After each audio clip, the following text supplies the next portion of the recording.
It's Gary Chimes from Lake Washington Sports and Spine, and what I want to talk about is my perception on the differences between Canadian healthcare and U.S. healthcare and how Canadian patients can use that to their advantage. So one of the things I want to think about is the floor and the ceiling for how good your care can be. So the floor is how good are circumstances in a worst case scenario, and the ceiling is how good are your circumstances in the best case scenario. And in my opinion, when you're working with the Canadian healthcare system, what it's really designed to do is make your floor as good as possible. So if you're somebody who is destitute, doesn't have a lot of resources, and something really bad happens to you, in the Canadian model, you tend to do fairly well because the resources that are available to people without a lot of resources are good.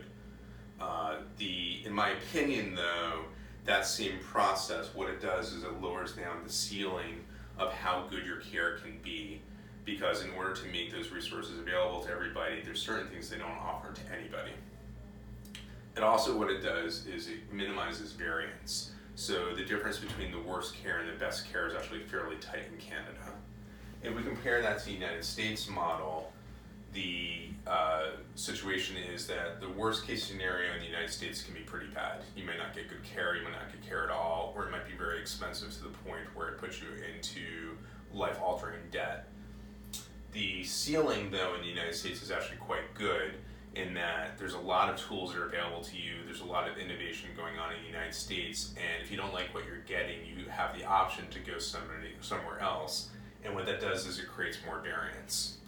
Now, for people in the United States, this is kind of what you got going on. I mean, there's different systems like the VA system or Medicare where they try to sort of simulate more of a Canadian model, but for the most part in the United States, you don't have the choice to go to the Canadian model.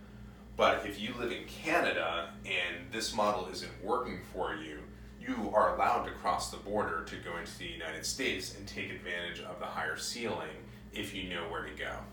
And that's something that we think is really important for patients who, let's say you live in Vancouver and you're finding that you aren't getting access to some things that you think would be valuable to you, such as regenerative medicine techniques that we do in our clinic.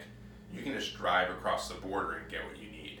So I think understanding the differences between the way the Canadian model and the US model can be very advantageous to the savvy Canadian consumer. So this is Gary Chimes at Lake Washington Sports and Spine.